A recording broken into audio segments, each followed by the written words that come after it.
عندنا في دمشق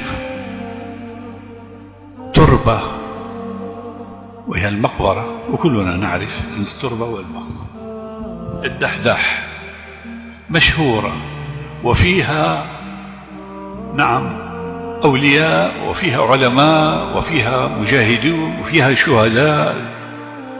تربة مشهورة في دمشق، كل من عرف دمشق يعرف هذه التربة. كان فيها رجل يعمل حفار، يعني بينزل أموات على القبر. جاءت في يوم من الأيام امرأة وطلبت من الحفار أن يحفر لها قبرا. حفر القبر، وبعد ساعة جاءت الجنازة وليس معها كثير من الناس، يعني بضعة رجال.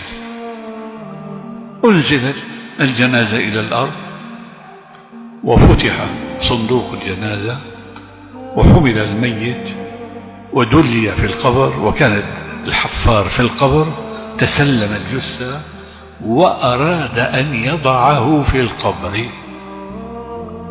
في هذه الأثناء ينفتح القبر ويصبح روضة من رياض الجنة.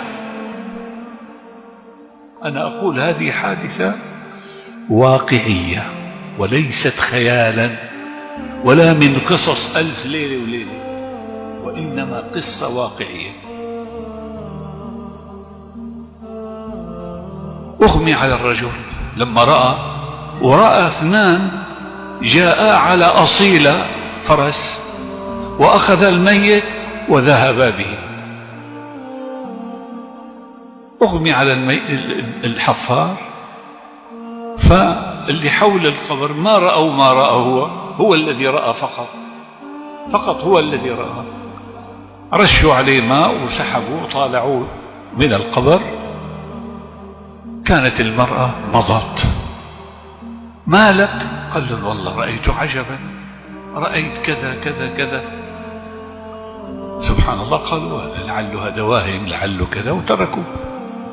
مضت شهور، جاءت المرأة مرة ثانية بعد شهور وطلبت من الحفار أن يحفر قبر. حفر القبر، جاء الميت حمله ووضعه في القبر، ففتح له روضة من رياض الجنة، وجاء ملكان أخذاه منه، لكنه تجلد، ما أغمي عليه، وعلى طول خرج من القبر وتبع هذه المرأة. تعالي، من أنت؟ ومن بأي مكان جئت؟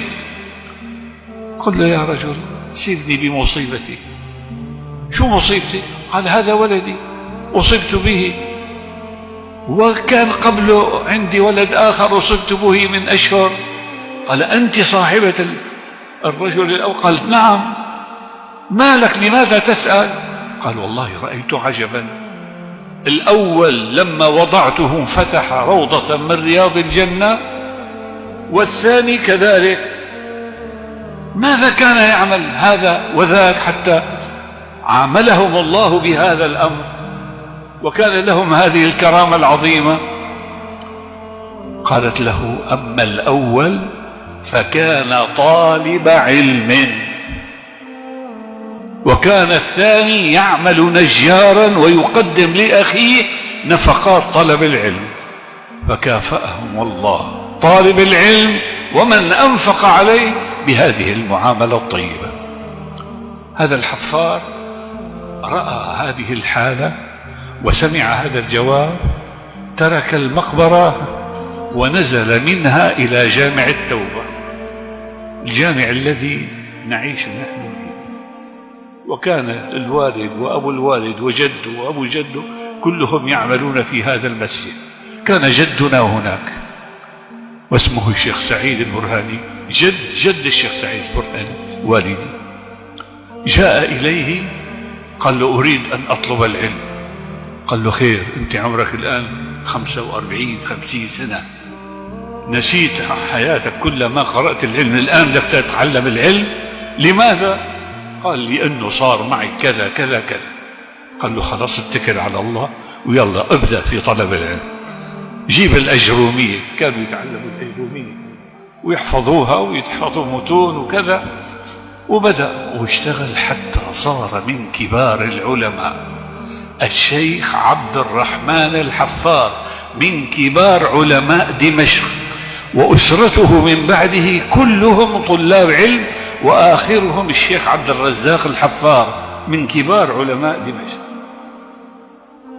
هذه القصة أنقلها لكم لأبشركم بأن طالب العلم هكذا يعامله ربه.